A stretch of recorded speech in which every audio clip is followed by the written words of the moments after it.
Hello বন্ধুরা, তোমরা সবাই কেমন আছো? তো আমিও ভালো আছি। তো আমি একটু বাজারে যাচ্ছিলাম ছেলে মেয়েকে নিয়ে। তো এই যে বাজারে চলে এসেছি। তো বাজারে আসার পরে দেখছি এত বৃষ্টি হচ্ছে।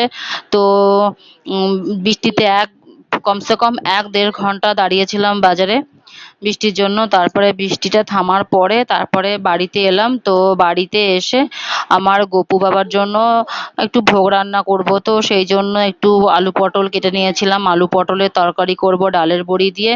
তো এদিকে এই যে আলু ভাজাগুলো করছিলাম আমার গপু বাবার জন্য। আলু ভাজা মানে আমরা সবাই খাবো গপু বাবাকে দিয়ে, ভোগ দিয়ে। তো এদিকে এই যে আলু পটলের তরকারিটা বসিয়ে দিয়েছি। আর আলু পটলের তরকারি করার আগে যে ডালের বড়িটা ভাজবো সেটা আর মনে ছিল না, তো লাস্টে অন্য একটা কড়াইতে বসিয়ে দিয়েছি ডালের বড়িটা। আর এদিকে ডালের মানে পটলের ঝোল, আলু পটলের তরকারিটা ফুটতে ফুটতে আমি গপু বাবাকে স্নান করিয়ে নিলাম।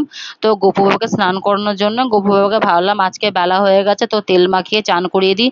তো ওই জন্য বাটুলি তেল মাখিয়ে আমার গপু বাবাকে তেলটা মাখিয়ে দিচ্ছিলাম। তো তেলটা মাখিয়ে আমার বাবাকে এই যে বালতিতে স্নান করাচ্ছিলাম, আমার ছোট্ট কিউট গপু বাবাকে। তো এই যে স্নান করা এই যে বালতিতে বসিয়ে দিয়েছি। তো যেহেতু জায়গা শর্ট আর বাথটাবটাও রাখার জায়গা নেই, তো ওই জন্য গপু বাবাকে বালতির মধ্যে স্নান করাই। বালতিতে ওইভাবে স্নান করায়, কোনোদিন পিঁড়িতে বসিয়ে করায়, তো আজকে বালতিতে বসিয়ে তাড়াতাড়ি ছিল। তো বালতিতে বসিয়ে গপু বাবাকে স্নান করিয়েছি। তো এদিকে ভোগ রান্না কমপ্লিট।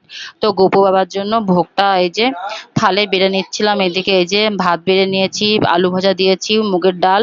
যেহেতু আমার বাসন বেশি নেই, গপু বাবার নিরামিষ বাসনপত্র অল্প, তো ওই জন্য থালের মধ্যে সব দিচ্ছি। বাটি এখনো সবকিছু কেনা হয়নি, তো কিনবো। তো এই যে আমার গপু বাবাকে ভোগ দিয়েছি, গপু বাবা বসে আছে।